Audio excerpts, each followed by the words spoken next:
My name is Noah, and I used to dread family gatherings.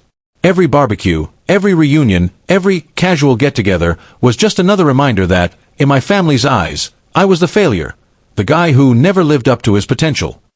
I wasn't a doctor like my cousin Evan, or a business owner like my Uncle Rick. I worked quietly, kept to myself, and most of them assumed I hadn't done much with my life. What they didn't know was that I had a secret, one that would eventually stop them all in their tracks. It started at last year's 4th of July barbecue at my parents' house. Everyone was there, aunts, uncles, cousins, the usual lineup of loud opinions and subtle bragging. I arrived a bit late after finishing some work calls. I dressed simply, jeans and a plain t-shirt, because honestly, I wanted to blend in. My family had a way of turning simple questions like, "How's work?" into thinly veiled interrogations. I'd barely walked into the backyard before Uncle Rick spotted me. "Well, if it isn't the Wanderer himself," he called out, grinning. "You still doing whatever it is you do?" I smiled politely. "Yeah, still at it." That vague answer never satisfied him, and that's exactly why I used it. Rick ran his own auto dealership and made sure everyone knew it. He was the kind of man who measured worth by the size of your house and the brand of your watch. I knew he meant well, but his honesty often cut deep. He waved his beer at me and said, loud enough for everyone nearby to hear, "You're what, 32 now? You ever think about getting a real job? You're too smart to waste time on those little projects." A few people chuckled awkwardly. My mom tried to intervene. "Rick, leave him be. He's doing fine." But he wouldn't stop. "No offense, Noah," he said, "but you've been figuring things out since college. You're not a kid anymore. You need stability, not chasing hobbies or working from coffee shops." I felt the sting, but I'd heard worse. I just nodded and said quietly, "I'm doing okay, Uncle Rick." He smirked. "Okay doesn't pay bills." Then, as if that wasn't enough, he added, "Look at Evan, already got promoted to senior analyst. You could learn a thing or two from him." The words hit harder than I expected. I excused myself, grabbed a drink, and went to sit on the porch. My cousin Evan, kind, ambitious, and genuinely a good guy, followed me out. "Hey man, don't take it personally," he said. "You know how Uncle Rick is." I nodded, forcing a smile. "Yeah, I know." What nobody knew, not my parents, not my uncle, not even Evan, was that for the past 3 years, I'd been building a small tech startup. What began as a freelance side hustle had turned into something real, something big. We'd just signed a deal with a national logistics company for a 7-figure contract. I hadn't told anyone because, honestly, I didn't care for the bragging or validation. I just wanted to build something meaningful.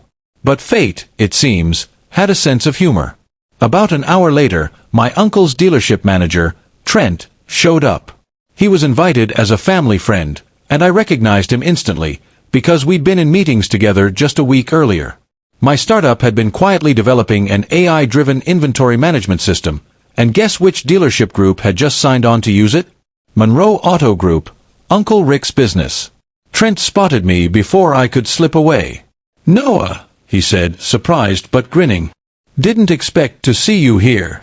The team's still buzzing about your software. That thing's a game changer." The entire conversation went dead silent. My uncle turned slowly toward me. "Wait," he said. "What software?" Trent laughed. "You didn't tell them? Noah's company just closed a deal with us. He's the CEO of Ether Systems. We're rolling out his product next month." I've never seen Rick so excited about a tech upgrade. The silence that followed was priceless. My uncle blinked, processing the words. "You're that Noah?" he asked. I just nodded. "Yeah, Uncle Rick. That's me." His face turned red, not from anger, but embarrassment.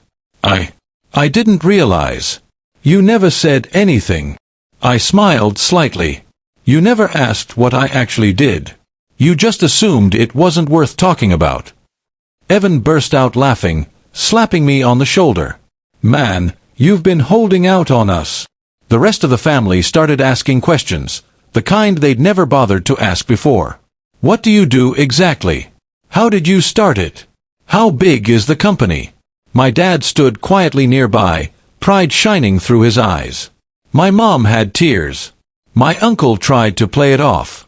Well, looks like I underestimated you, kid. Guess we all start somewhere, huh? I chuckled softly. Yeah, I guess we do. And sometimes, we end up further than anyone expected. The rest of the evening flipped completely. Suddenly, I was the center of conversation, the success story. But I didn't gloat. I just enjoyed my burger, laughed with my cousins, and watched Uncle Rick try a little too hard to compliment me. When it was time to leave, he walked me to my car. "Noah," he said awkwardly, "I owe you an apology. I shouldn't have said those things earlier." I looked at him and smiled. "It's all right, Uncle Rick. I'm not mad. You just reminded me why I work the way I do, quietly." He nodded, then hesitated. "You've really done well for yourself. Your mom must be proud." "She is," I said softly. "And that's all I ever needed." As I drove away, fireworks began to light up the sky behind me. Fitting, really. For the first time, I didn't feel like the quiet, forgotten one at the family table. I wasn't chasing approval anymore. I had built something that spoke for itself. So yes, my uncle's words broke me for a moment. But when he found out who I really was, I didn't need to say a thing. My work had already spoken loud enough for both of us.